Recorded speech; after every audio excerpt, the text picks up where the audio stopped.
boa tarde, boa noite. Você, estudante que está se preparando para fazer as provas do Enem, eu quero trazer hoje para você uma dica interessante acerca de um assunto que é bastante recorrente nesses exames: a Guerra Fria. Tanto nos exames, nas provas de geografia, como na prova de história, esse tema está lá recorrente. Então, eu quero deixar uma dica hoje para você acerca disso. A Guerra Fria é um conflito de ordem política e ideológica que ocorre entre os Estados Unidos e a União Soviética, representando, respectivamente, o modelo capitalista e o modelo socialista. E é um conflito que vai se iniciar por volta do ano de 1945 e terminar no início da década de 90, em 1991. Vai ser um conflito, então, de ordem psicológica. Essa é a primeira dica que eu deixo para você. Atenção, não é uma guerra de embates, não é uma guerra, né, por disputas territoriais no campo de batalha, mas é uma guerra do campo ideológico, né? Cada país tentando promover o seu sistema político ideológico, né, que eles acham mais conveniente. Então, para a gente poder entender também essa questão da Guerra Fria, precisa que a gente olhe um pouco para a Europa logo após a Segunda Guerra Mundial. A Europa fragilizada, a Europa destruída, foi palco da Segunda Guerra Mundial, cidades arrasadas, muitas pessoas perderam vidas, saldo de mais de 30 milhões de mortos na Segunda Guerra Mundial. Países precisavam ser reerguidos. Defendendo o interesse capitalista, Estados Unidos, e defendendo o interesse socialista, a União Soviética, são os dois países que saem fortalecidos dessa guerra. Eles vão utilizar esse momento para tentar abranger a área de influência de seus sistemas ideológicos. Nesse sentido, os Estados Unidos lançam um plano que vai ser conhecido como Plano Marshall. É um plano que vai fornecer ajuda financeira aos países afetados pela guerra da Europa.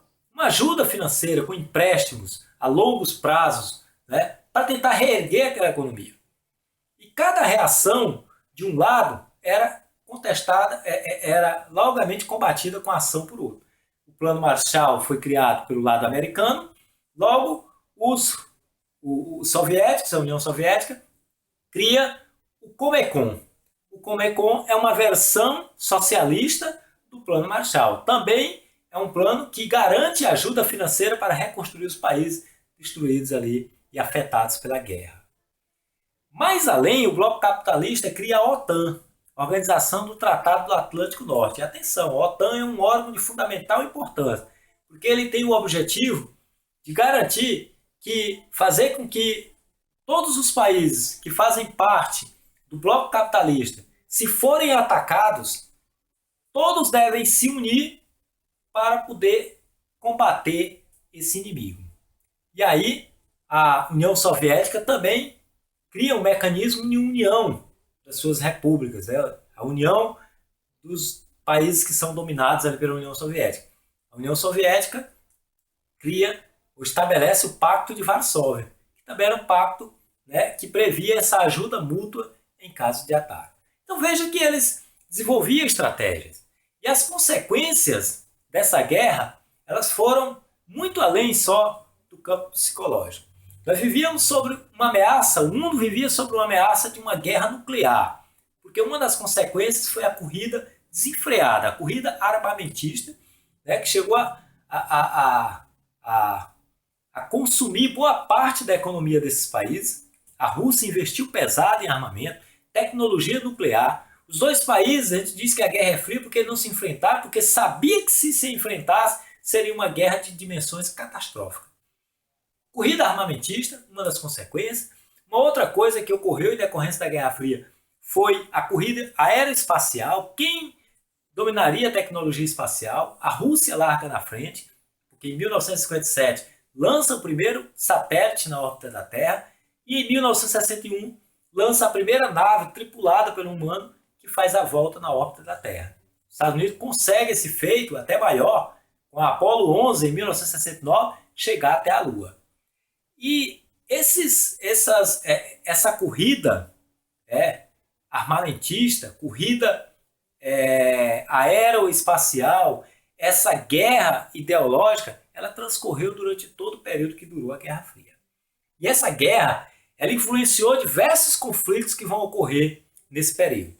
Por exemplo, em 1950, é deflagrada uma guerra na Coreia, né, a Guerra da Coreia, né, uma guerra em que capitalistas e socialistas, é uma guerra sangrenta envolvendo dois lados, capitalistas e socialistas, e essa guerra vai fazer com que a Coreia seja dividida em Coreia do Norte, socialista, e Coreia do Sul, capitalista.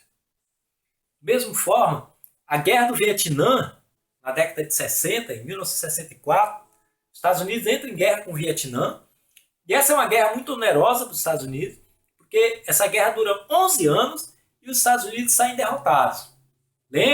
Vamos lembrar que os vietcongos eles eram apoiados pela União Soviética.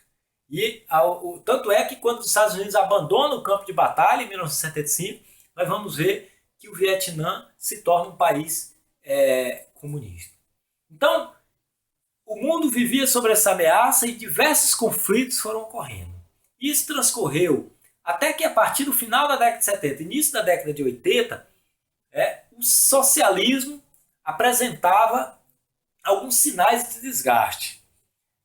Havia uma crise democrática, falta de democracia, fragilizou um pouco este lado.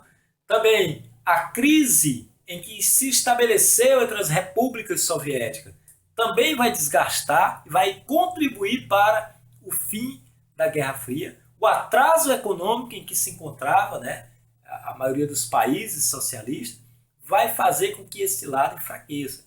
Tanto é que a partir da década de 80, o governo soviético de Mikhail Gorbachev vai implementar algumas reformas. Uma reforma política, a Glasnost, né, reformular politicamente a União Soviética, e uma reforma econômica, uma abertura econômica que vai ser conhecida como a Perestroika. Essas duas reformas vão catalisar, vão acelerar o processo que vai levar ao fim da Guerra Fria.